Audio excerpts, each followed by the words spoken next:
Hey, I want you to take a second and breathe. I know your day's probably been a whirlwind, work, life, the usual grind. But for just a moment, let it all go. Let's step away from the rush. Just relax, find a comfortable spot, and let's take a break together. Where are you listening from? What's the time where you are? I'm curious, whether it's late at night, early morning, or somewhere in between. We're all connected through these old stories. These myths have been passed down for centuries, but they still have a way of making us feel like we're all in this together, don't they? Take a deep breath in. Let it out. How's your body feeling right now? Tensed up? Or are you starting to let go of the weight of the day? We're here, together, taking this moment to unwind and dive into something timeless. Tonight we're stepping away from dusty timelines and battle-scarred epics and climbing somewhere a bit higher, not to the realm of mortals, but to Mount Olympus itself, and more than that, to the very beginning of something soft, something irresistible, the birth of love itself. Now, if you close your eyes for a moment, picture the sea. Not the noisy, crashing waves of a storm, but a slow, rolling expanse. A calm horizon stretching out under a sky, just waking with colour. The kind of ocean you could sit beside for hours, listening to it breathe. It's there, on that gentle surface, that something miraculous begins to stir. The water is quiet, but beneath it, a story is rising. The foam is gathering, shimmering with a strange glow. And from it, Aphrodite. Her story is not like other gods. She doesn't storm in with thunderbolts or crawl out of chaos itself. She arrives almost as if the universe wanted to give humanity a gift, the goddess of love, beauty, and desire. Born from the sea's foam, she rises out of the water like dawn breaking, soft, luminous, unhurried. If you've ever seen, in the sun climbing slowly into the sky, golden light spreading across a sleeping world, that's the kind of feeling her birth carries. The Greeks imagined her stepping ashore on the island of Cyprus, the sand still wet, the waves bowing at her feet. And if you imagine her first breath, it wasn't just the sea that seemed to exhale, it was the whole world. The flowers opened, the breezes sweetened, the very air seemed to hum with her presence. She wasn't just beautiful, she was beauty itself, not the kind that fades with time, but the kind that makes your heart ache a little, because it feels eternal, untouchable, and yet right in front of you. But beauty has a strange way of unsettling people, doesn't it? It's comforting and intimidating all at once. And for the gods of Olympus, Zeus, Hera, Athena, and the rest, this sudden arrival was more than just a curiosity. It was a disruption. Imagine a room where everyone's used to being the most important, and suddenly someone walks in, and the whole room shifts toward them. That's Aphrodite's entrance, a goddess who didn't need to fight for attention. Attention simply bent toward her. And while the gods were fascinated, they were also uneasy.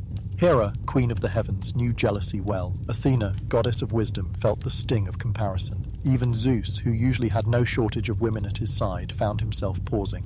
That's what makes Aphrodite's birth more than just a beautiful scene. It's the beginning of a tension that would ripple across myth after myth, because love and desire, once introduced, never really leave a story untouched. But for now, let's stay in that first quiet moment. The sea, the foam, the goddess rising. The warmth of sunlight touching her skin, the hush of waves breaking around her, the silence before the world realized it had changed forever. Maybe take another breath here, just like the sea did, when love itself stepped onto the shore. Because this is where it all begins. Of course, like all good myths, the story of her birth wasn't without a little chaos behind it. The Greeks loved their drama, and Aphrodite's origin carried plenty of it. Depending on which poet you listen to, her beginning was either a cosmic accident or a divine plan. Hesiod, the old poet who seemed to enjoy a touch of scandal, told us that Aphrodite rose from the sea foam after Cronus, the Titan, took a sickle to his father Uranus. You can imagine the rest. The severed, let's say remains, fell into the sea and the waters churned with white foam. Out of that unsettling mixture, a goddess of love, born from violence, floating to the surface as if to say, even in chaos, beauty insists on existing. It's both horrifying and strangely poetic, isn't it? And yet when the Greeks told this story to each other under oil lamps, they weren't grimacing, they were smiling at the irony. From blood and ruin came grace and allure. From cosmic disorder came harmony and desire. It's almost as if the universe wanted to prove a point. You can't have beauty without shadow. You can't have love without a little chaos. Maybe you felt that yourself, how the most beautiful moments often arrive right after the messiest ones. But let's step back to that beach in Cyprus. Picture it with me. White sand, still damp with salt water, soft winds carrying the smell of the seaweed and roses blooming at the shoreline. The foam gathers, shimmers, and then takes form, and there she is, Aphrodite. The poets always described her as impossibly radiant, but I think what they meant is that she carried something you couldn't look away from. She wasn't just pretty in the way mortals were. She embodied the ache of longing itself. Imagine standing near a fire on a cold night, drawn to the warmth, yet knowing it could burn you if you got too close. That's Aphrodite. And oh, the world noticed quickly. Wherever she stepped, grass and flowers bloomed. Doves, those gentle birds that mate for life, began to flutter near her. The sea itself seemed calmer where she stood. It was as if she wasn't simply walking into the world. She was rewriting it, softening it, colouring it with desire and tenderness. You might even feel it now, hearing her story. The sense that beauty isn't something we chase, it's something that chases us. But let's not imagine that all of Olympus was thrilled with her arrival. Zeus, for one, had a problem. He was powerful, but even the king of gods couldn't control desire. He saw Aphrodite, and perhaps for the first time, he realized there was something greater than his thunderbolts. Desire doesn't bow to authority, it just moves where it wants to. Hera, too, bristled at her presence.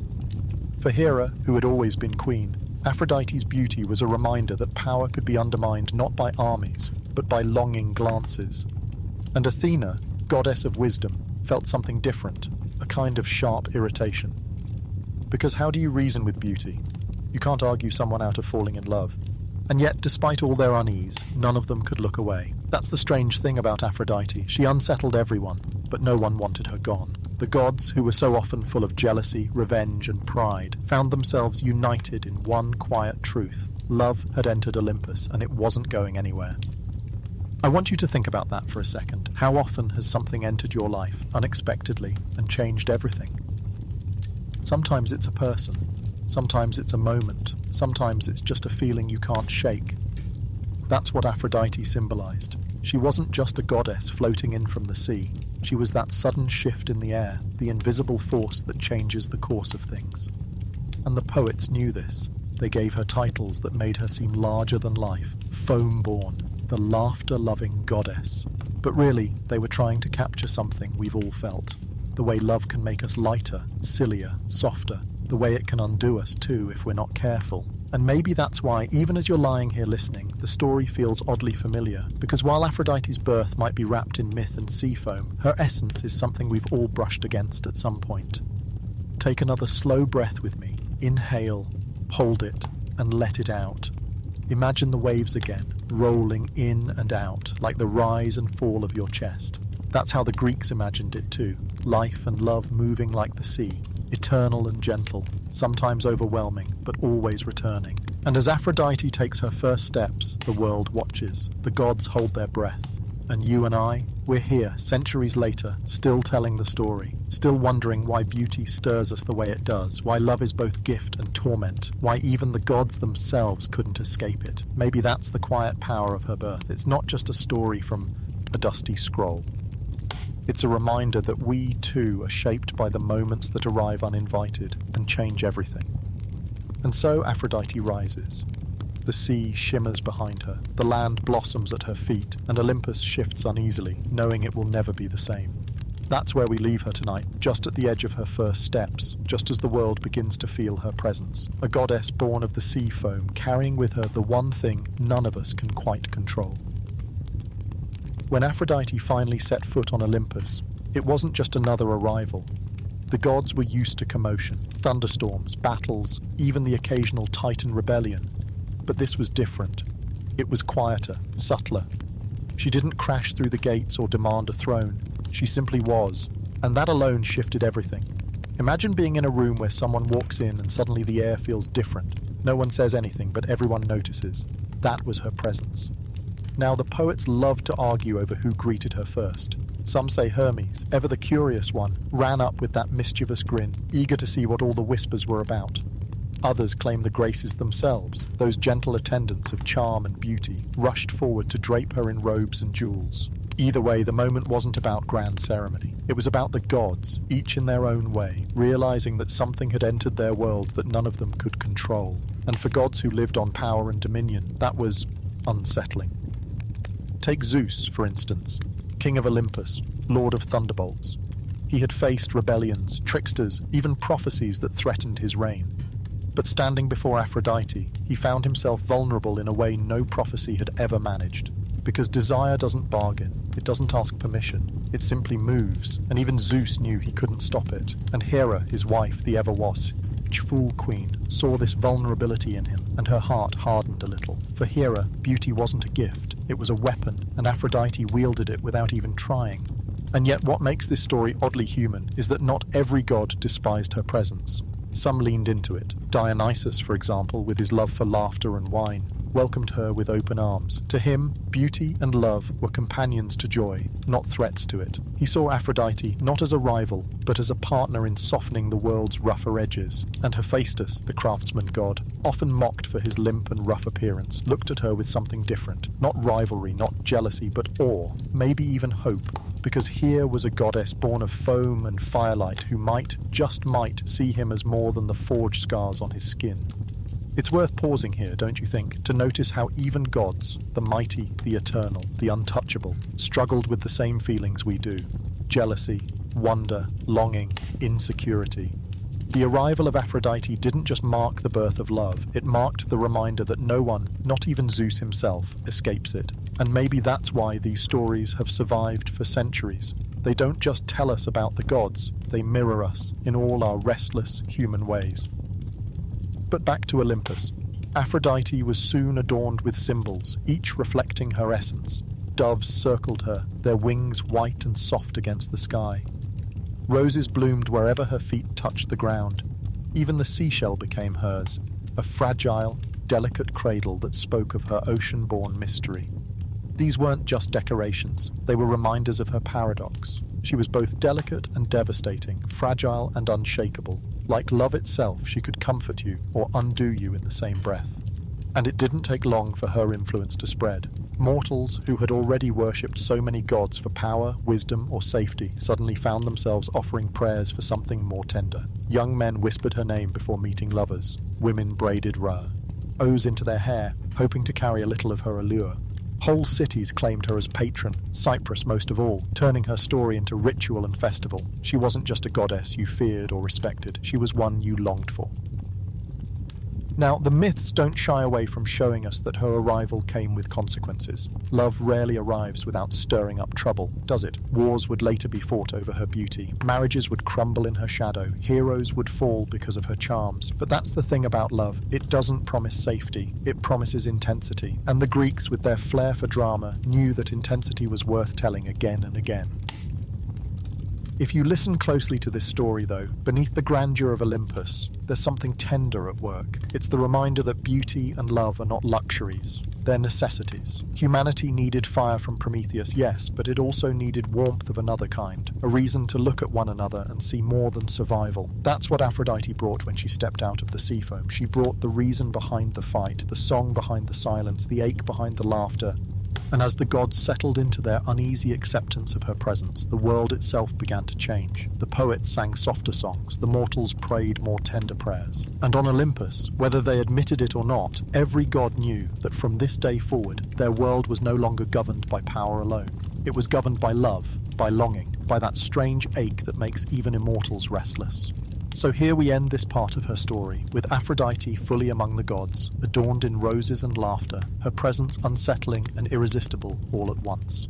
She is the goddess who was born from chaos but brought harmony, who unsettled the mighty yet comforted the broken. And perhaps that's why, thousands of years later, we still whisper her name, because love, like the goddess who embodies it, never really leaves us. If Aphrodite was born in beauty and foam, Prometheus was carved out of stubbornness and sparks. He wasn't a god in the same glittering sense as Zeus or Hera. No golden throne, no endless banquets. Prometheus was a titan, a being older than the Olympians, older even than the myths we usually hear. But what set him apart wasn't his age or his strength, it was his heart. He cared for humanity in a way that most gods never bothered to. And that's saying something, because in the eyes of Olympus, humans were, let's say, a side project. Fragile, messy, short-lived creatures. Entertaining sometimes, annoying most of the time. But Prometheus, he saw something different. He saw potential. He saw the spark of creativity, the same kind that had once shaped the world out of chaos. Maybe he saw a little of himself in them, restless, inventive, always reaching for more. Now you might already know the famous part of this myth, the fire. But let's not rush there yet. Imagine instead Prometheus wandering among mortals in their earliest days. Picture villages huddled in the dark, nights filled with cold and fear. No warmth against winter winds, no light to push back shadows, just humans surviving on whatever scraps nature allowed. To the Olympians, this was the natural order. Mortals should struggle, but to Prometheus, it was unbearable. He watched them shiver. He watched them huddle close, teeth chattering, eyes wide in the dark. And in that moment, maybe he asked the kind of question we've all asked at some point. Why must it be this way? Why shouldn't they have more? And once you start asking those questions, it's very hard to stop. Prometheus decided he would change it, but of course, changing anything in Olympus came with risk. Zeus, king of the gods, didn't like being defied. He wanted humans dependent, always kneeling, always fearful. Giving them fire, the very tool of creation, wasn't just an act of kindness. It was an act of rebellion. And Prometheus knew it. Still, he chose to act. Because sometimes caring for someone means breaking the rules written by people or gods who don't care at all. Picture it. Prometheus climbing the slopes of Olympus where the sacred fires burned, untouchable to mortals. The air thinned as he rose, sharp with cold, but ahead there was a glow, pure flame, eternal, a symbol of divine power. He didn't hesitate. He reached into that glow, took the fire, and tucked it into a hollow stalk of fennel. A simple plant, ordinary in the eyes of the gods, but inside it, hidden, was the greatest gift mortals would ever receive. And then, quietly, without ceremony, he brought it down. He placed it into human hands, and for the first time, the dark cracked open. Flames flickered to life.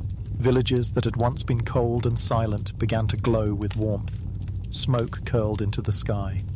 People gathered close, not out of fear, but out of comfort. They cooked their food. They lit their way. They felt, maybe for the first time, a sense of safety against the endless dark.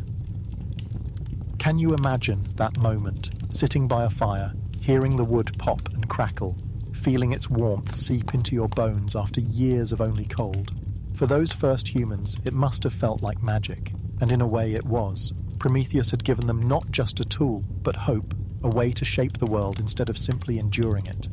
But gifts always come with consequences, especially in Greek myth, and Zeus was watching. He saw the smoke rising from the earth, smelled the roasted meats, heard the laughter of mortals who no longer trembled in the dark, and his heart hardened. To Zeus, fire was not just fire, it was defiance, it was independence. It was a titan saying, "Your rules don't matter to me," and if there's one thing Zeus never tolerated, it was rebellion. For now, though, Prometheus didn't care. He sat among mortals, watching their faces glow in the firelight, and he felt something that no punishment could ever take away. Satisfaction, maybe even joy, because he had done what no other god would. He had chosen compassion over power, and in doing so, he had changed the course of humanity forever. So we leave him here, just for this part. The Titan by the fire, watching mortals laugh and warm their hands, knowing deep down that the storm clouds of Olympus were already gathering, but also knowing that even if punishment came, he would not regret it, because sometimes the most dangerous acts are also the most necessary. The fire burned bright in the villages of men, but on Olympus, Zeus's anger burned brighter. To him, Prometheus's act wasn't a kindness, it was betrayal. And betrayal, when you're king of the gods, demands punishment. Zeus was not one to shrug and say, "Ah well, let them have their warmth." No, he wanted obedience, he wanted control, and now, thanks to one Titan, mortals had begun to taste independence. That could not stand. So Zeus devised a punishment that would not simply end Prometheus, but stretch endlessly. That's the cruel brilliance of Zeus. When he punished, it was never quick. It was slow, deliberate, and meant to remind everyone else watching. This is what happens when you defy me. Prometheus would be bound, not in a dungeon, not in darkness, but out in the open, high in the mountains where every eye could see him. Imagine it. Chains clinking against stone, iron cuffs biting into skin. Prometheus was dragged to a lonely cliff on Mount Caucasus, the winds howling cold against him, the sky stretched wide and empty above. There, he was fastened against the rock, unmovable, helpless. And then came the final cruelty, an eagle, vast and merciless, wings blotting out the sun. Every day this eagle descended, its talons sharp, its beak relentless, tearing into Prometheus's flesh to devour his liver. But here's the twist, and the horror. Every night, the wound healed. By morning, the liver had grown back, and the eagle returned. Again and again, the same torment. Not once, not twice, but forever. That was Zeus's sentence, eternal suffering. And yet, here's where the story changes tone, where it becomes less about pain and more about resilience, because Prometheus did not break. Day after day, he endured. Imagine the silence of those nights on the cliffside. His body would heal, the stars wheeling overhead, the air sharp with frost. He could have despaired. He could have cursed himself for choosing compassion, but he didn't. Instead, he held on to the quiet knowledge that his suffering meant humanity thrived. Down below, fires still burned in mortal homes. Children still huddled near their glow. Villages still laughed and sang. That to Prometheus was worth more than freedom. There's something strangely comforting about that, isn't there? The idea that sacrifice can be chosen, that even in torment, meaning can exist. Prometheus became more than a titan in chains. He became a symbol, the reminder that love for others sometimes demands a price. And though his body was bound, his spirit was unshaken. The Greeks loved to linger on this image, the lone figure against the mountain, defiant even in silence. Playwrights like Aeschylus turned him into a voice of rebellion, a titan who would rather suffer eternally than bow to tyranny. And when you think about it, there's something deeply human in that story. Haven't we all in some small way chosen hardship for the sake of someone else? Maybe not chains and eagles, but sacrifices that cost us and yet felt right. Of course, myths rarely stay in eternal stasis. Eventually, a savior would come. Heracles, the great hero, would one day shoot the eagle and break Prometheus's chains. But that's another tale for another time. For now. What matters is the endurance, the waiting, the quiet strength that turned punishment into legend. Let me ask you, if you were Prometheus chained to that cliff, what would you hold on to? Would it be anger at Zeus? Would it be regret? Or would it be the small flicker of warmth, the knowledge that your suffering wasn't meaningless?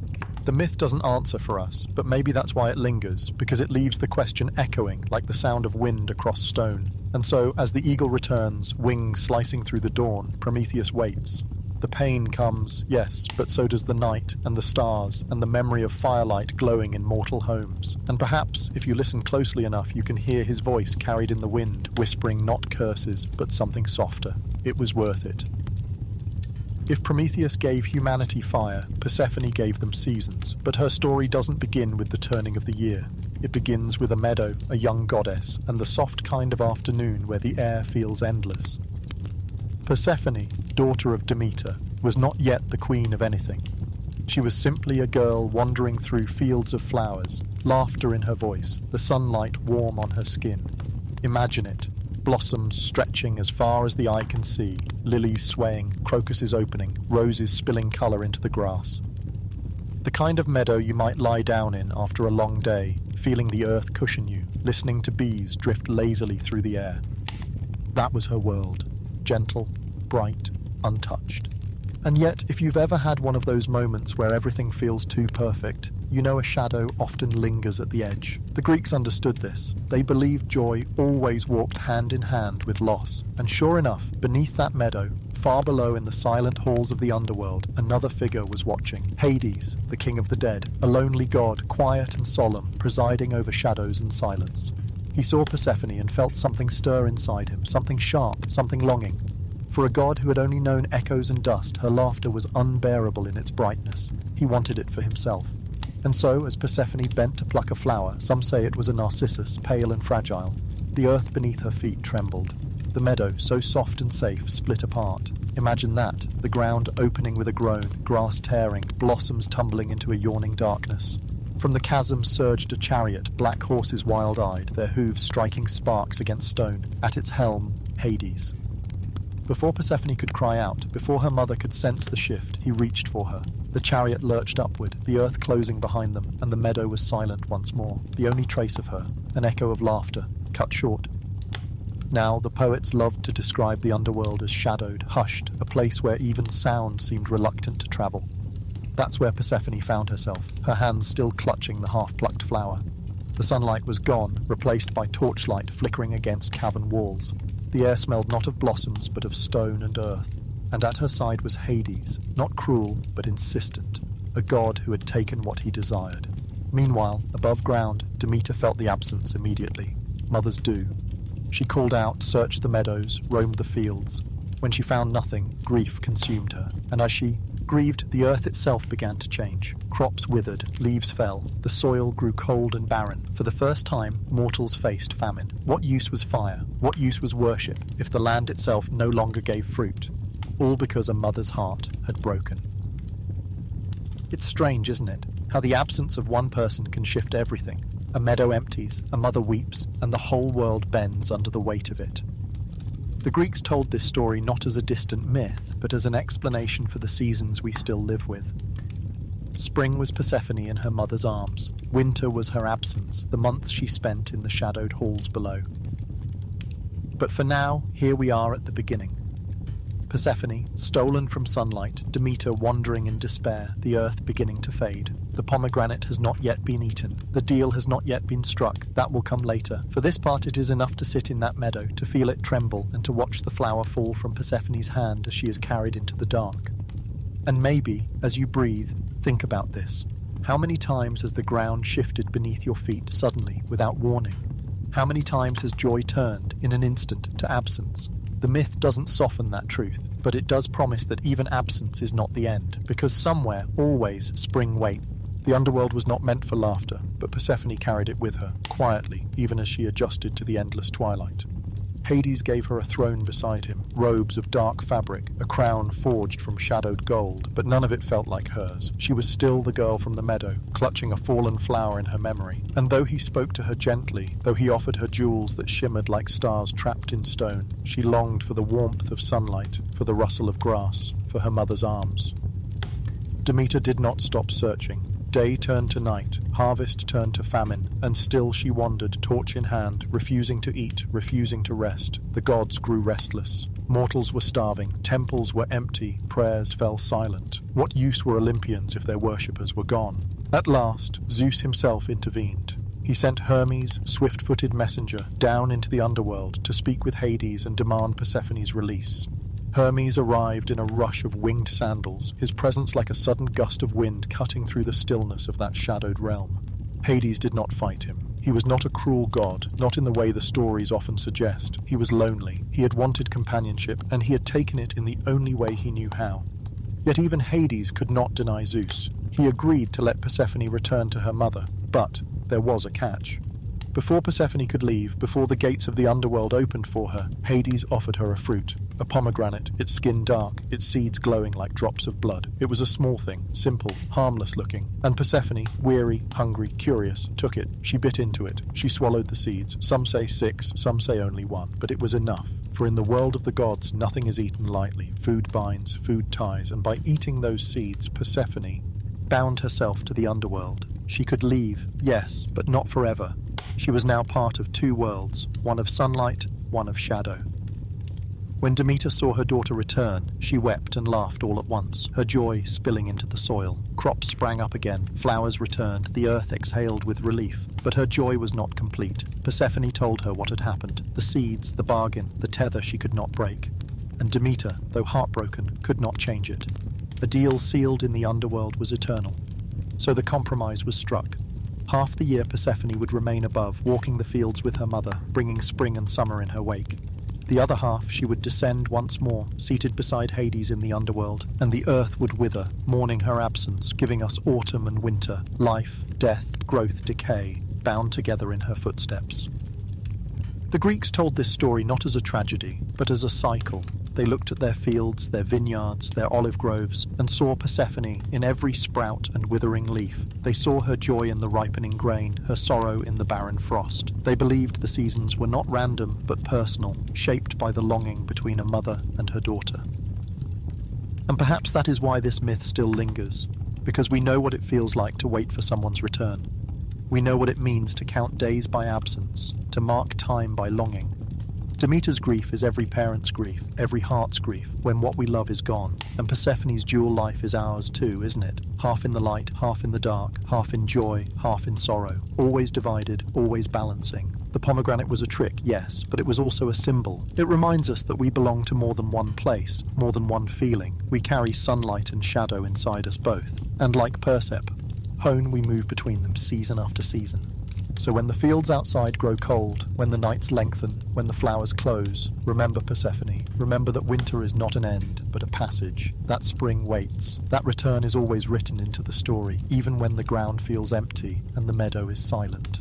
And so she remains, half in the arms of her mother, half in the throne beside Hades, a goddess of two worlds, carrying the seeds of both within her, and through her, the world turns. In the land of Thebes, where the mountains cut against the horizon and the roads wound like veins across the earth, there was once a prophecy that no one could escape. It began long before Oedipus himself, in the reign of King Laius and Queen Jocasta. They longed for a child, but the oracle of Delphi gave them a chilling warning. If Laius ever had a son, that child would kill his father and marry his mother, a prophecy so twisted, so impossible, that Laius thought he could outsmart it. But the Greeks knew better. Prophecy always finds its path.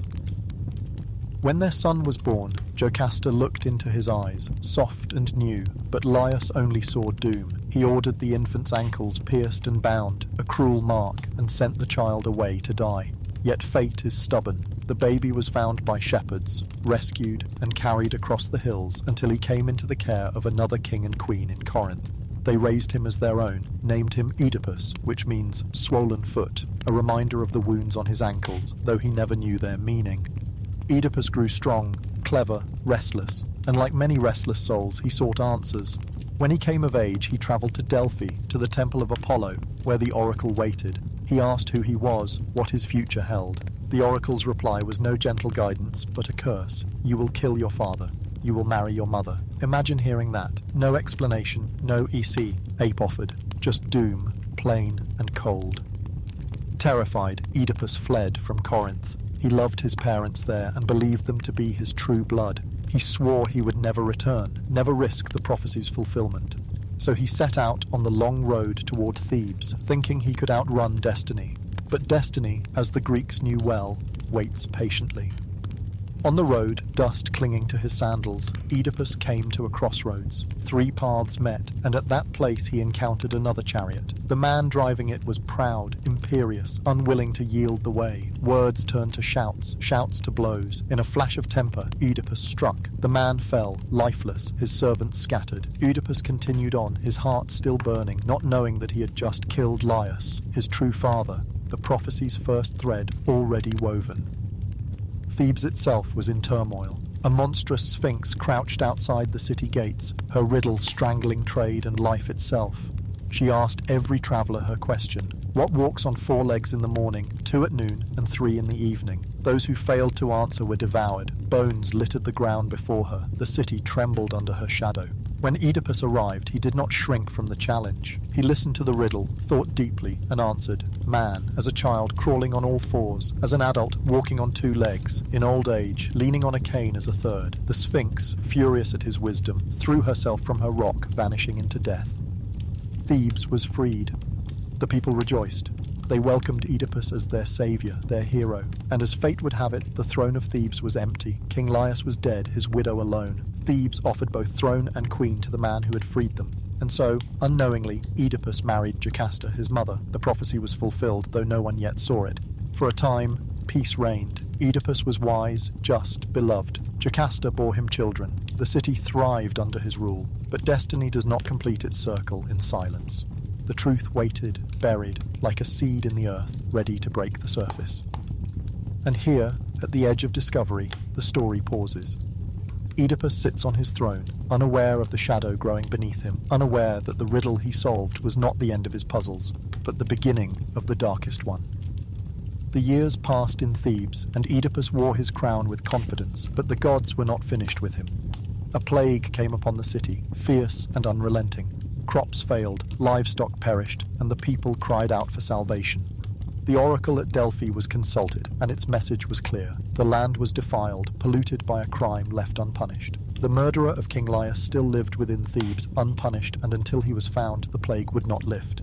Oedipus, determined to save his people, vowed to uncover the truth. He declared before the city that he would hunt down the killer, that he would curse the guilty man, that he would drive him from Thebes no matter who he was. His voice was certain, his promise unwavering. Yet even as he spoke, fate smiled its bitter smile, for the net was already drawing tight around him. He questioned the prophet Tiresias, blind yet all-seeing. At first Tiresias refused, knowing the cruelty of the truth, but Oedipus pressed him, mocked him, accused him of treachery.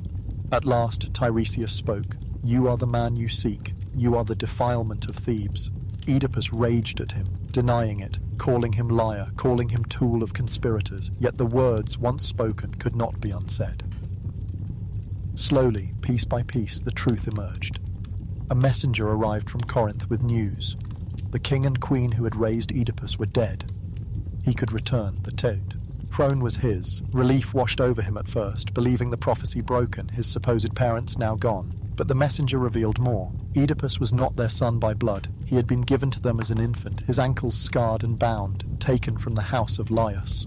Another shepherd came forward, trembling, forced to speak. He had been the one to carry the infant away, ordered to kill him but unable to do it. He had passed the child on, and the child had lived. The truth struck like thunder. Oedipus himself had killed Laius at the crossroads. Oedipus himself had wed Jocasta. The prophecy had not been escaped. It had been fulfilled in every detail. Jocasta saw it first. Horror filled her eyes, and she fled to the palace. Oedipus followed, but too late. She had taken her own life, a rope about her neck, her body swaying in silence. Grief and rage consumed him. He could not bear the sight of her, could not bear the weight of his own cursed eyes. He seized the brooches from her gown and drove them into his eyes, blinding himself in a storm of blood and pain.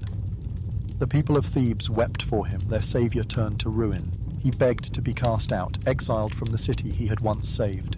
His children clung to him, but he was already half gone, wrapped in his own darkness. The prophecy had wound itself around him from the start, and though he had tried to run, he had only run into its arms.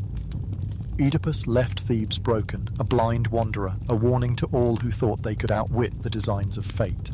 His story lingered in every whisper of Thebes, in every riddle asked, in every prophecy spoken. It was not just the tragedy of one man, but the tragedy of all mortals, that we live our lives walking toward the things we most fear and often find them waiting for us at the crossroads. And so Oedipus vanished into exile, a figure bent beneath the weight of his own destiny, the once great king, now only a shadow, his story echoing through the halls of time. His crown lay behind him, his family shattered, his city left to heal. Yet his tale remained, told again and again, a mirror for those who thought they could escape what is written. For the Greeks knew this well. No man, however clever, however strong, can silence the voice of fate. The city of Athens lived under a shadow, not of plague or prophecy, but of tribute. Far across the sea, on the island of Crete, there ruled King Minos, a man of pride and power whose wrath was never forgotten. Long ago, Athens had offended him, and for that offence he demanded a price so cruel that no city could forget it. Every 9 years, 7 Athenian boys and 7 Athenian girls were sent across the waters to Crete, not as guests, not as workers, but as sacrifice. They were led into the twisting halls of the labyrinth where a monster waited, a beast born of shame and secrecy, half man, half bull, the Minotaur. None who entered ever returned. Athens wept with each tribute, mothers torn from their children, fathers hollow with grief. The city's heart was bound in silence, powerless against Minos' demand. But 1 year, when the black-sailed ship was prepared once again to carry its doomed cargo, a prince of Athens stepped forward. His name was Theseus, son of King Aegeus, and he swore that he would not allow the tribute to continue. He would go with the ship, he would walk into the labyrinth, and he would face the beast himself. His father wept, begged him to stay, but Theseus's resolve was unshaken. He promised that if he lived, he would return with white sails. If he died, the ship would carry black sails home. The voyage to Crete was long, the sea restless beneath them, the young Athenians silent with fear. Us moved among them, his voice steady, his presence aflame in the darkness. He spoke not of despair, but of hope, not of death, but of freedom. And when at last they reached Crete, it was not a victim who stepped off the ship, but a hero already carrying the weight of his city's fate. King Minos greeted them with pride, his eyes cold, his vengeance still alive after all the years. He looked at Theseus, tall and proud among the youths, and though he said nothing, a flicker of unease passed through him, for Minos knew that courage is more dangerous than fear. Fear bows, but courage rises, and Theseus's courage was already rising. But in the palace of Crete, another pair of eyes watched him. Ariadne, daughter of Minos, saw Theseus not as an enemy, but as something more. The stories say she fell in love at first sight, her heart struck by his presence, his defiance, his promise of something greater than her father's rule. Perhaps it was love, perhaps pity, perhaps both, but Ariadne chose in that moment to betray her father and aid the stranger who dared to challenge the beast. That night she sought him out, her voice hushed, her hands trembling as she pressed into his palm a ball of thread. "Take this," she whispered. "Unravel it as you walk, and you will find your way out. Without it, the labyrinth will swallow you, even if you kill the beast." Theseus looked at her, saw her fear and her courage mingled, and accepted the gift, for strength alone could slay the Minotaur, but cunning was needed to survive the labyrinth. And so the day came. The doors of the labyrinth yawned open, a maze of endless corridors, stone walls slick with damp, the air heavy with silence. The Athenians were driven inside, Theseus among them, thread tied fast to the entrance. Step by step he walked deeper, his heart steady, his hand ready, the line of thread unwinding behind him like a fragile lifeline. The labyrinth was no ordinary prison, its passages twisted back upon themselves, its air grew colder the deeper one went, its silence broken only by distant echoes that may have been footsteps or only the sound of one's own fear. The Athenians whispered prayers, clung to hope, while Theseus pressed forward, his mind fixed on the beast, for he knew that courage is not the absence of fear, but the decision to walk forward in spite of it. And then, in the deepest dark, he heard it, the scrape of hoof against stone, the low rumble of breath, the sound of hunger in the shadows.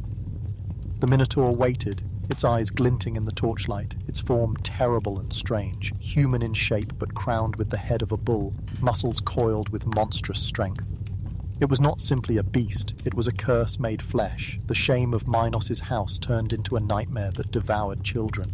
And as it stepped forward, Theseus raised his hands, his heart steady, ready to face the monster that had haunted Athens for so long. The Minotaur lunged, its roar echoing through the twisting stone halls. Theseus did not falter. He met the beast head-on, his body steady, his breath slow, his mind clear. Torchlight flickered against the monster's horns, against its snarling mouth, against the raw hunger in its eyes. It was not only a creature of flesh, but of fear itself, and fear was what had consumed Athens for years. But Theseus had come not to tremble, not to flee. He had come to end it.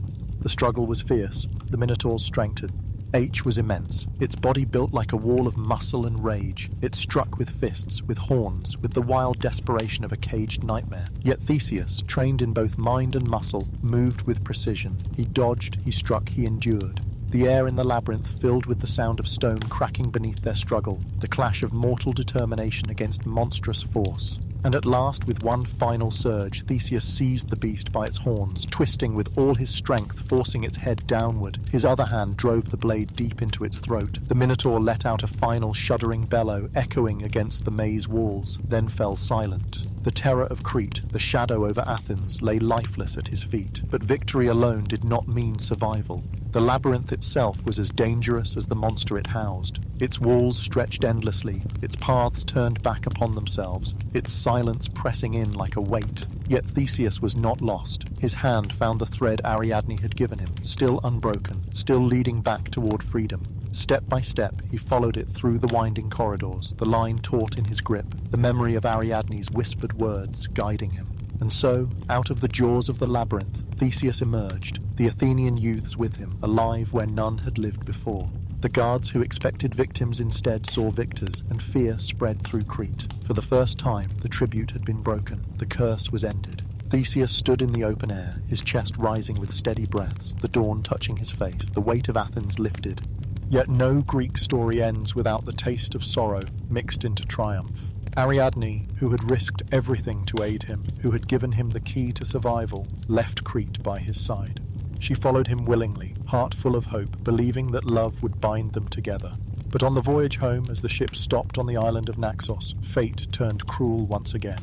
Whether by choice or by command of the gods, Theseus abandoned her there, asleep on the shore, her hands empty of the man she had saved. Some say Dionysus claimed her for his bride, some say Theseus betrayed her, but whatever the truth, Ariadne was left alone. And Theseus, sailing onward, carried another sorrow waiting for him. He had promised his father, King Aegeus, that if he lived, the ship would return to Athens with white sails. But in his triumph and in his grief he forgot. Black sails still flew as the ship approached. Aegeus, watching from the cliffs, saw them and believed his son dead. His heart broke, and he threw himself into the sea. That sea, forever after, bore his name, the Aegean. So Theseus returned not to a father's embrace, but to a throne gained through sorrow. He was hailed as a hero, yes, the slayer of the Minotaur, the liberator of Athens. But his crown was weighted with loss, the betrayal of Ariadne, the death of Aegeus, the reminder that even victories carve wounds. The labyrinth had not only been a maze of stone, it had been a maze of choices, of love, of duty, of grief. And though Theseus walked free of its twisting walls, he carried its shadow always with him. For the Greeks knew, triumph and tragedy walk hand in hand, and no hero leaves the labyrinth unchanged. Far from Thebes and Athens, on the island of Crete, another story unfolded, not of kings or prophecies, but of a craftsman and his son. Daedalus was his name, the greatest inventor of the age, a man whose hands shaped wonders from wood and bronze, whose mind could unravel puzzles no other could solve. It was Daedalus who had designed the labyrinth for King Minos, walls so cunningly twisted that no prisoner could escape its grip. But kings are fickle, and Minos, fearing betrayal, turned suspicion on the very man who had built it. Daedalus, the creator, became prisoner of his own design. He and his young son Icarus were confined in Crete, barred from freedom, their lives bound by the whims of a king's fear.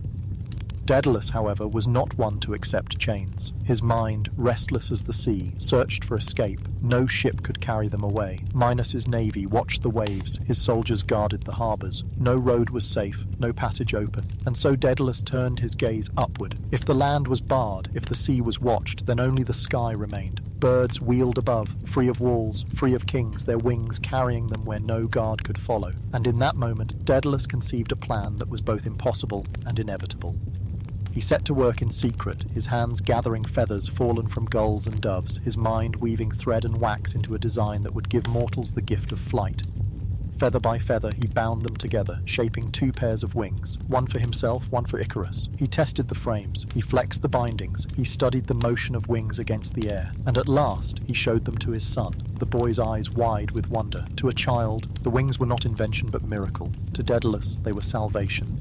But he knew the dangers. Wax was fragile, the sun merciless, the sea unforgiving. He warned Icarus with the voice of a father who loved deeply but feared more. Fly neither too high nor too low. If you soar toward the sun, the wax will melt. If you skim the sea, the spray will weigh you down. Stay steady, stay near me, and we will be free. Icarus nodded, but youth often nods quickly and listens only halfway. The sky promised too much, and promises are hard to resist. When the day came, Daedalus fastened the wings to his shoulders, to Icarus's shoulders, his hands trembling as he checked every cord, every feather. They climbed a cliff, the sea crashing below, the horizon wide before them, and then, with a breath, they leapt. The wings caught the air, lifted them, bore them upward. For the first time, Daedalus was free, not on land, not on sea, but in the boundless sky. His heart raced, his body steady, his invention alive. And beside him, Icarus laughed. His boyish voice carried across the wind, bright and wild, as he beat his wings and soared. The world below shrank, Crete lay distant, the ocean stretched endless, and the air was theirs alone. Icarus shouted in joy, and Daedalus, though afraid, could not help but smile. For a moment there was nothing but father and son, side by side, riding the wind as if they had been born for it. But freedom is intoxicating, and the sky is a dangerous gift. Icarus's laughter grew bolder, his wings beating faster. He climbed higher, chasing the light, his father's warnings fading against the rush of wind in his ears. The sun gleamed above, golden and endless, and Icarus reached for it, his arms spread wide as if to embrace the very heavens. And Daedalus, glancing upward, saw his son rising, too high, too fast. His heart clenched, his voice broke against the wind as he cried out, "Icarus, no!" Daedalus's warning tore through the air, but Icarus only laughed, the sound tumbling into the sky like a song. He was no longer the boy in chains, no longer the son of a prisoner. He was a creature of the heavens, his wings stretched wide, his heart drunk with freedom. Higher he climbed, the sunlight flooding his face, the air thinning, the sea shrinking below into a glittering sheet. To him it felt like glory. To Daedalus, watching helplessly, it felt like loss, already beginning. The heat of the sun bore down, and the wax that bound the feathers began to soften. At first it was nothing, a faint drip, a feather slipping loose, falling silently toward the waves below. Then another, and another. The wings trembled, their shape breaking. Icarus beat them harder, but the feathers scattered like snow in the wind. His laughter faltered, turned to gasps, then to cries as the wings dissolved beneath him. The sky that had seemed his ally turned indifferent. The light that had lifted him now struck him down. He fell.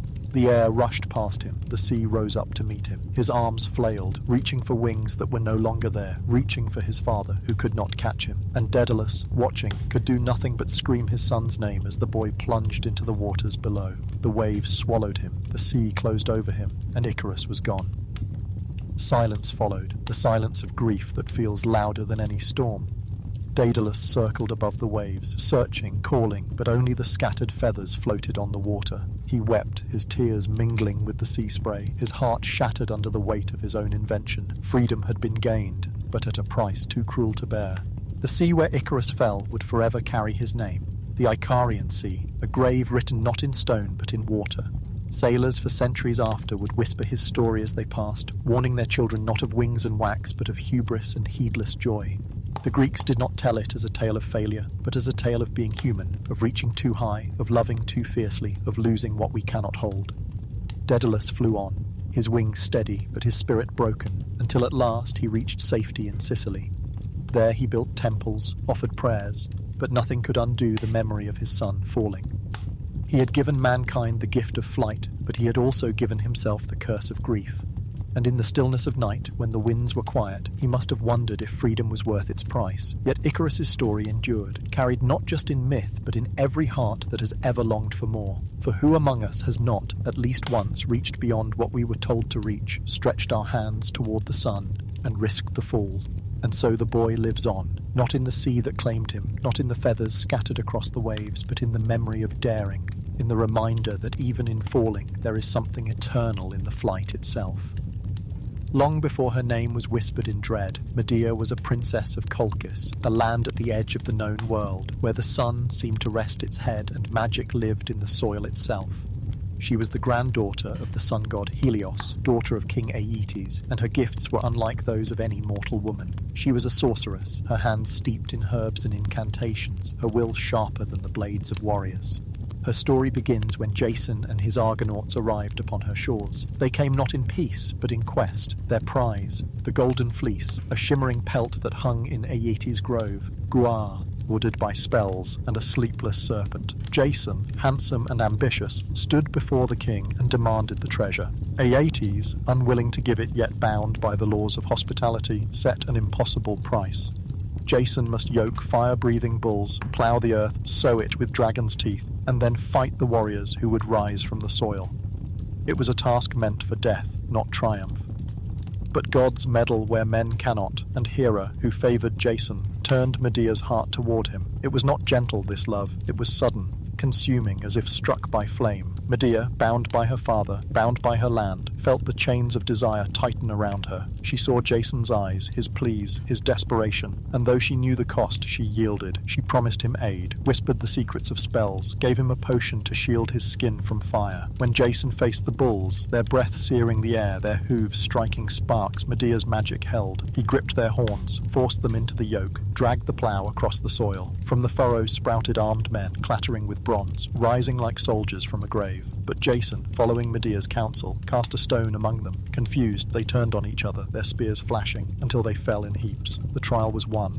Yet Aeetes, furious, still refused the fleece. He plotted Jason's death, but Medea, already lost to her father's cause, betrayed him. In the dark of night she led Jason to the grove, sang words that lulled the serpent, and together they stole the shining fleece. When Aeetes pursued, she went further still. She fled with Jason, boarded his ship, and left her homeland forever. But betrayal is never so clean. Aeetes' fleet chased them across the sea. Medea, desperate, turned her eyes to her brother Absyrtus, who sailed with them, and here the myth grows dark. To delay her father, Medea lured her brother close, then struck him down. She scattered his body into the waves, knowing Aeetes would stop to gather the pieces, knowing the sea itself would carry her crime. For Jason she had forsaken her home, her blood, her soul. And so they sailed on, the fleece shining at their side, Jason hailed as hero. But beneath the triumph, Medea's shadow grew. She had given everything, and she had crossed every line. And though love bound her to Jason, the gods whispered what mortals already feared, that love born of betrayal carries the seed of ruin. The voyage with Jason was only the beginning. Medea had sacrificed everything for him, her home, her family, her brother's blood spilled into the sea. And yet the gods had more trials in store. The Argonauts carried the golden fleece, but storms and curses followed them. Hera's hand still guided them, but without Medea's cunning, the journey would have ended in shipwreck and silence. Time and again, it was her spells that saved them, her knowledge of herbs, her whispered prayers to gods that listened only to her voice. When they returned to Jason's homeland, the hero was praised, his name sung in the streets. Medea, though foreign and feared for her magic, stood beside him.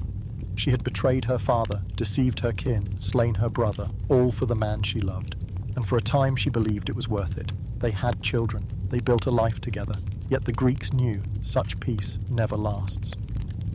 Jason's ambition grew, restless as always. He looked at Medea, foreign and wild, and though she had given him everything, he sought more. In Corinth, he saw a chance for power, to wed the princess Glauce, daughter of King Creon, and secure a throne. He told himself it was for the future, for stability, for his children, but in truth it was betrayal. Medea, who had left gods and blood behind, was cast aside as if she were nothing. The news burned through her like fire. In her veins ran not just mortal love, but divine wrath, the fury of Helios's line. She begged Jason to reconsider, reminded him of what she had done for him, what she had lost. But Jason, blind with pride, dismissed her. He told her she was lucky even to have been with him, that she should accept her place quietly. The wound cut deeper than any blade. Medea's grief twisted into something sharper. She would not weep silently. She would not bow. If Jason thought he could betray her without cost, he would learn what it meant to wound a woman who wielded both love and magic. She sent gifts to Glauce, fine robes and a golden crown, but the gifts were poisoned with her craft. When the princess put them on, fire consumed her, clinging to her skin, devouring her as her screams filled the halls. Creon, her father, tried to save her, but the flames took him too. The palace was filled with smoke and terror, and Medea's vengeance began. Yet her heart still held its cruelest decision, to strike Jason where he was most vulnerable. She turned not to his new bride, not to his throne, but to his children. Their children, her children. The love she had borne twisted into the darkest act, one that even the gods recoiled from. She took their lives with her own hands, ending what she had created, severing forever the bond between herself and Jason. Her reasoning was bitter. Better her children die by her hand than suffer the scorn and vengeance of her enemies. Better they be spared the dishonor of their father's betrayal. Jason arrived too late, his voice breaking against the walls, his arms empty. He cursed her, called her monster, but Medea stood unbroken. She rose into the sky in a chariot drawn by dragons, a gift from her grandfather Helios. From above, she looked down on the ruins she had made, the smouldering palace, the broken Jason, the silent bodies of their children. She was no longer wife, no longer mother. She was something else entirely. A force of grief turned to fire, love twisted into vengeance. And then she was gone, carried into legend, her name forever bound with horror and awe. To some, she was a villain, the destroyer of her own blood. To others, she was a victim, driven past the limits of despair. To all, she was unforgettable. The Greeks told her story as a warning and as a truth, that passion is not gentle, that love can sharpen into wrath, that betrayal can ignite flames no water can quench. And though Jason lived on, wandering, broken, and alone, it was Medea whose shadow remained. Her name was whispered not with pity, but with fear, for in her, mortals and gods alike saw the truth they dared not admit, that when love dies, it can leave behind something more terrifying than hate. Heracles was not born into peace, but into strife. The son of Zeus and the mortal woman Alcmene, his birth was marked by jealousy. Hera, queen of the gods, could not bear the sight of another of her husband's infidelities made flesh. From the moment Heracles first cried in his cradle, Hera's hatred sought him. She sent serpents to his bed, coils sliding across the floor in the dark, their tongues flicking, their fangs ready. But the child was no ordinary infant. With tiny hands he grasped the snakes, squeezed until their bodies went limp, and held them high as if they were playthings. Even in his first moments, strength poured from him like fire. That strength, however, did not shield him from Hera's wrath. As Heracles grew, so too did her vengeance. She struck his mind with madness, and in a haze of rage he did the unthinkable. He slew his own wife and children, his home turned to horror by his own hand. When the madness lifted and he saw what he had done, grief crushed him. He fell to the ground, begging the gods for punishment, for release, for anything that could atone for the unbearable weight in his soul. The oracle of Delphi gave him his sentence. He would serve King Eurystheus of Tiryns, a petty and cowardly ruler who delighted in humiliation. Heracles, the mightiest of men, would be tasked with labors designed to break him. 12 labors, each impossible, each cruel, each a reminder of the blood on his hands. Only through them could he cleanse himself. Only through them could he find a measure of redemption. The first task took him to Nemea, where a lion prowled with hide no weapon could pierce. Spears splintered, arrows shattered, swords bent against its golden fur. But Heracles, undaunted, cornered the beast in its cave. He dropped his weapons, wrapped his arms around its throat, and wrestled it with sheer strength until it lay still. From its skin he made a cloak, from its head a hood, so that ever after he walked the earth draped in the lion's invincibility. The second labour led him to Lerna, where a serpent far worse than any lion waited. The Hydra, a beast with many heads, coiled in the swamp, its breath poisonous, its bite fatal.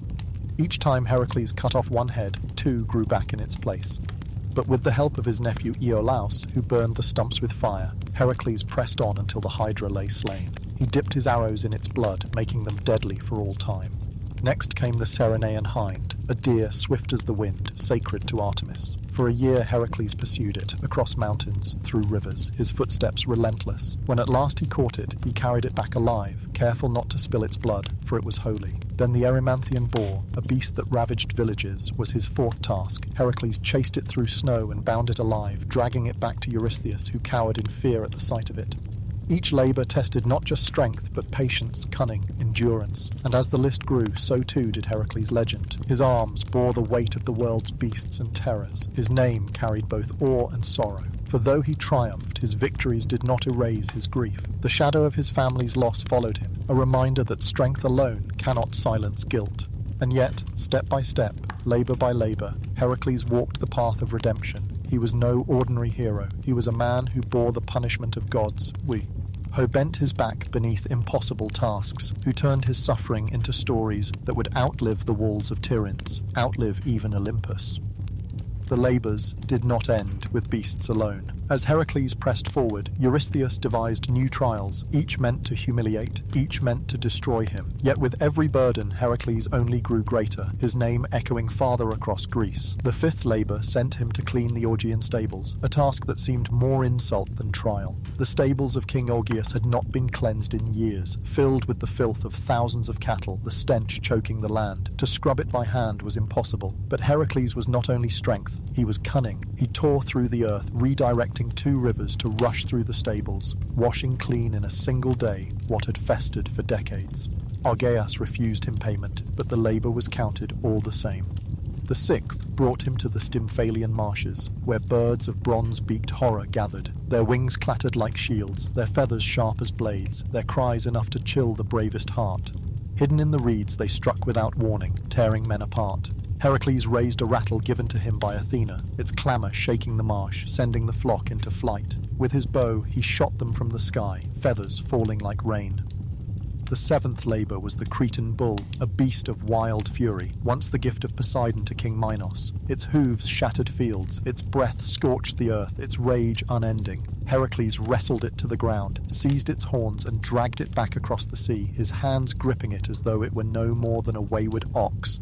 Then came the mares of Diomedes, the eighth labour. These horses were no ordinary steeds, but man-eaters, their jaws foaming with blood. Heracles fought Diomedes himself, cast him to his own beasts, and only then could he tame them, leading them away, their fire broken beneath his will.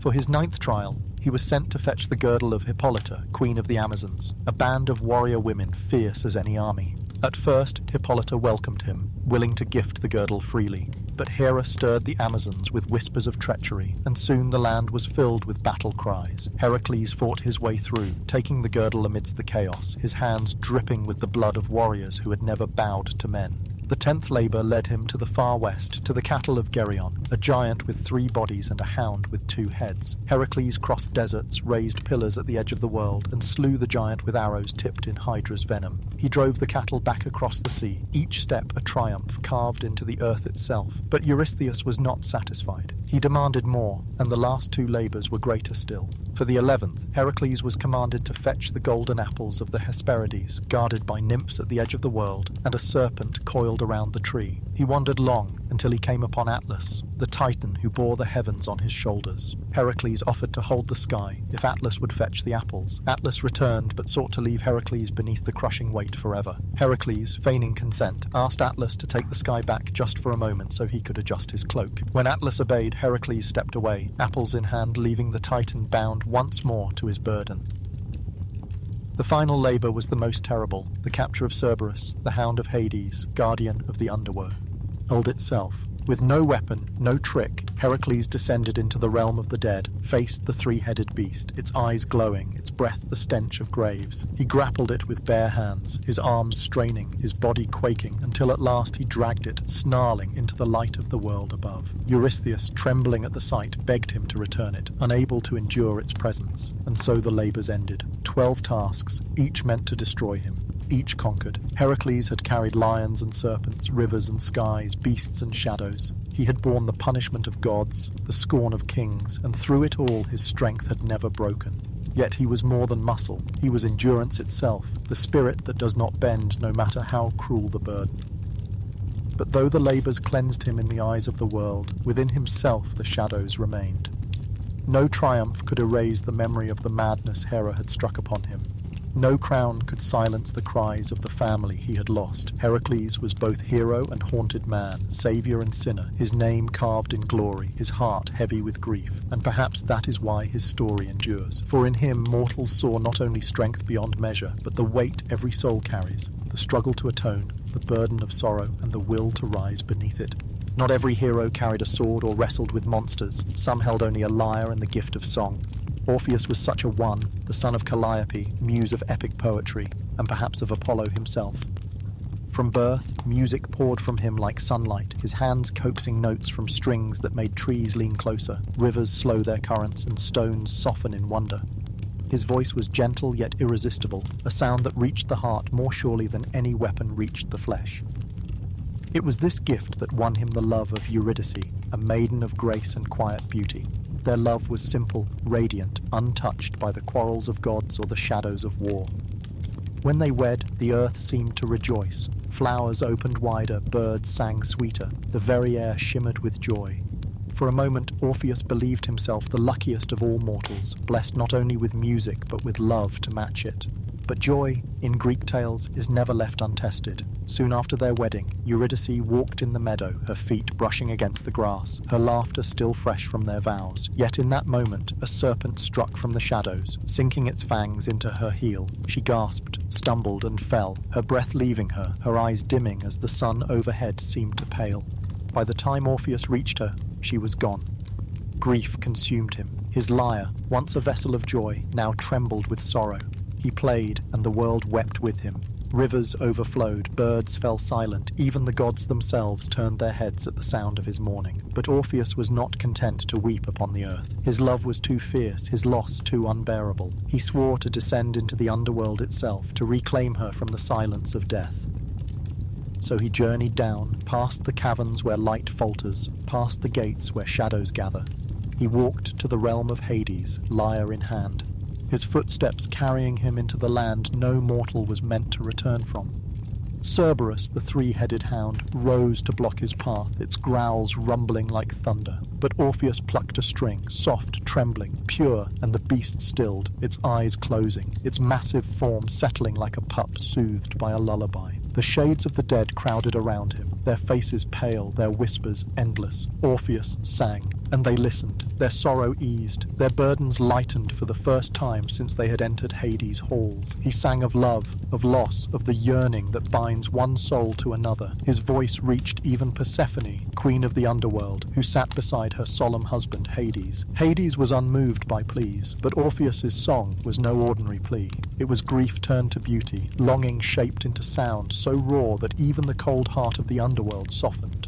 Persephone, her own life divided between love and shadow, wept. She begged her husband to grant mercy, and Hades, though stern, agreed at last. Eurydice would be returned. She would follow Orpheus back to the light of day. But the gods always bind their gifts with condition. Hades' voice was clear. Orpheus must walk ahead, Eurydice behind, and until they reached the surface, he must not look back. One glance, one moment of doubt, and she would be lost forever. And so Orpheus turned, his heart bursting with hope, his steps steady as he began the ascent. Behind him, the soft tread of Eurydice followed, her presence close yet unseen. The tunnels stretched upward, faint light glowing ahead, the promise of reunion so near. His fingers gripped his lyre, his breath held tight. Each step was a prayer, each moment a battle between faith and fear. But love, though strong, is fragile. Doubt whispers in silence, and Orpheus's heart quaked with longing. He longed to see her, to know she was truly there, to believe the gods had not tricked him. The weight of that longing grew with every step until the moment would come when he could bear it no longer. Step by step, Orpheus climbed, the faint glow of daylight spreading ahead. The tunnel widened, the air grew warmer, the promise of life brushed against his skin. Yet behind him, the silence pressed heavily. Eurydice's footsteps were light, too light, so quiet that doubt began to gnaw at him. Was she truly there? Had Hades deceived him? Was he walking alone, a fool carrying only hope into the sun? His heart ached with the weight of not knowing. His love for her was too fierce, too impatient. He wanted to see her, to meet her eyes, to reach out and take her hand. Just one glance, he told himself, just one glance to be sure. And so, at the very edge of the world, just as the light spilled fully across his face, Orpheus turned. She was there, pale, beautiful, her eyes wide with love, her hand reaching for him. But in that instant, the promise shattered. Her body began to fade, her form dissolving into shadow, her voice trembling on the air. Farewell. She slipped backward into the darkness, her face the last thing he saw, her presence torn away. Orpheus cried out, his hands grasping at the empty air, but it was too late. The pact was broken. Eurydice was lost forever, the gates of the underworld had closed, cold and unyielding. No song, no plea, no tears could open them again. Orpheus stood upon the earth once more, but the sunlight no longer warmed him. His lyre sang only of grief, and the world, which once had leaned toward his music, now seemed to mourn with him. He wandered, hollow-eyed, through forests and fields, his melodies soft and broken. The animals who once danced at his feet now lay still, their heads bowed. The trees bent low, listening to his sorrow. Yet even nature could not soothe the emptiness left in him. Without Eurydice, every note was a wound, every song a reminder of what he had lost by one single glance. In time, his wandering brought him to Thrace, where the Maenads, wild followers of Dionysus, found him. His music, full of sorrow, enraged them, for they sought only frenzy and ecstasy, not grief. They fell upon him in madness, tearing him limb from limb. His lyre was cast into the river, still humming with the memory of his songs. His head severed floated down the waters, and even then, it whispered Eurydice's name. Yet Orpheus did not vanish entirely. The poets say his soul was reunited with hers in the underworld at last, where no command could part them again. There, in the land of shadows, he found what the living world had denied him, a love beyond time, beyond condition, beyond doubt. And so his story endures, not as triumph but as truth, that love is fragile, that longing can undo us, that even the purest song cannot silence fate. And yet, even in tragedy, his voice lingers still. For every note of mourning is also a note of devotion, and every tale of loss is also a tale of how deeply we loved. Long before spears clashed on the plains of Troy, the story began with a wedding. The gods had gathered to celebrate the union of Peleus and Thetis, a mortal man and a sea goddess. Yet not every deity was welcome. Eris, goddess of strife, was left uninvited. Furious at the slight, she arrived unbidden, tossing into the feast a single golden apple. Upon its surface were inscribed the words, "To the fairest." Hera, queen of the gods, claimed it. Athena, goddess of wisdom, claimed it. Aphrodite, goddess of love, claimed it as well. None would yield. To settle the quarrel, they chose a mortal judge, Paris, prince of Troy, a shepherd upon the hills. Each goddess came before him with a gift. Hera promised him power and kingship over all men. Athena promised wisdom and victory in war. Aphrodite, with a smile as soft as dawn, promised the love of the most beautiful woman in the world. Paris, young and reckless, chose love. He gave the apple to Aphrodite, and with that choice, set in motion the ruin of Troy. The most beautiful woman in the world was Helen, queen of Sparta, wife of King Menelaus. With Aphrodite's aid, Paris sailed to Greece, his heart aflame. He saw Helen, spoke with her, and whether by persuasion or enchantment, she left with him. Together they returned to Troy, her beauty blazing like a torch that lit the path to war. Menelaus's fury was boundless. He called upon his brother Agamemnon, king of Mycenae, and together they summoned all the lords of Greece. Odysseus, cunning as ever, Achilles, peerless in strength, Ajax, Diomedes, Nestor, each answer at the call, bound by oath to defend Helen's honor. 1,000 ships set sail, black hulls cutting the waves, their prows aimed at Troy. The sea groaned beneath their weight, and the winds carried with them the scent of blood to come. Troy, proud and high-walled, awaited them. King Priam, aged and wise, stood with his sons. Hector, noble and brave, Paris, whose choice had doomed them, and many others who would not see the city's end. The Trojans prepared, their gates shut, their hearts steeled. Upon the plains between the walls and the sea, war would stretch for 10 long years. The Greeks landed with fire, their spears gleaming, their leaders driving them forward. Yet the gods themselves chose sides, for no war in Greece was ever fought without divine hands. Hera and Athena, spurned by Paris, sided with the Greeks. Aphrodite, faithful to her promise, shielded Paris and favoured Troy. Poseidon lent his trident to the Greeks, while Apollo's arrows rained upon their camp in vengeance. Zeus, king of gods, watched and wavered, his will shifting like the wind. The war's first years were filled with blood and stalemate. Walls held firm, heroes clashed, and each day ended much as it began, with neither side yielding. Yet within the Greek camp burned the fiercest of all warriors, Achilles, son of Peleus and Thetis, his strength unmatched, his fury unrelenting. To him the war was glory, each battle a chance to carve his name deeper into memory. But his pride was as great as his skill, and pride would shape the course of the war as surely as any spear. For when Agamemnon slighted him, taking from him a prize of honour, Achilles withdrew from battle, his tent silent, his sword unlifted, and without him the Greeks faltered. Hector drove them back, the Trojans surged, the war shifted. Smoke rose from Greek ships, cries filled the air, and it seemed Troy might stand. All while Achilles sat apart, his wrath greater than his duty, his silence more deadly than any blade. And thus the war stretched on, 10 years long, its tide turning not by walls or numbers, but by the wills of men and gods alike. The war dragged on, each season bringing new grief. The Greeks could not breach Troy's towering walls, and the Trojans could not drive the invaders back to sea. Heroes rose and fell, each death a song, each clash of bronze a story to be remembered. But the war's tide shifted when Hector, prince of Troy, faced the rage of Achilles. Patroclus, dearest companion of Achilles, had donned his friend's armour to rally the Greeks in their darkest hour. He drove the Trojans back with fire in his heart, his spear flashing, his courage blazing like his master's. But fate does not bend for courage. Apollo struck him down, and Hector, seizing the moment, delivered the fatal blow. Patroclus fell, his lifeblood soaking the earth, and with him fell the heart of Achilles. Grief consumed the greatest warrior of Greece. He donned his armour once more, not for glory, not for honour, but for vengeance. His wrath burned hotter than fire, and when he met Hector upon the plain, the earth itself seemed to tremble. They circled one another, bronze clashing, dust rising, the eyes of gods and men fixed upon them. Hector fought with valour, but fate had already chosen. Achilles struck, and Troy's greatest defender fell, his body dragged behind the Greek chariot, his honour defiled by rage. Priam, the aged king, dared what no father should, cloaked in sorrow, guide. Ed by the gods, he entered the Greek camp by night, knelt before Achilles, and kissed the hand that had killed his son. His voice broke with grief as he begged for Hector's body, and in that moment even Achilles, bound in wrath, felt the weight of a father's sorrow. He relented, returning the body, and for a brief breath of time, war gave way to mourning. Yet the war's end had already been written. Troy still stood, its walls unbroken, its gates unyielding. And so cunning, not strength, brought its ruin.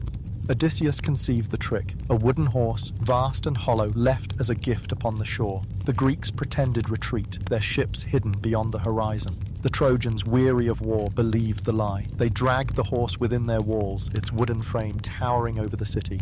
Horse within their walls, its wooden frame towering over the city.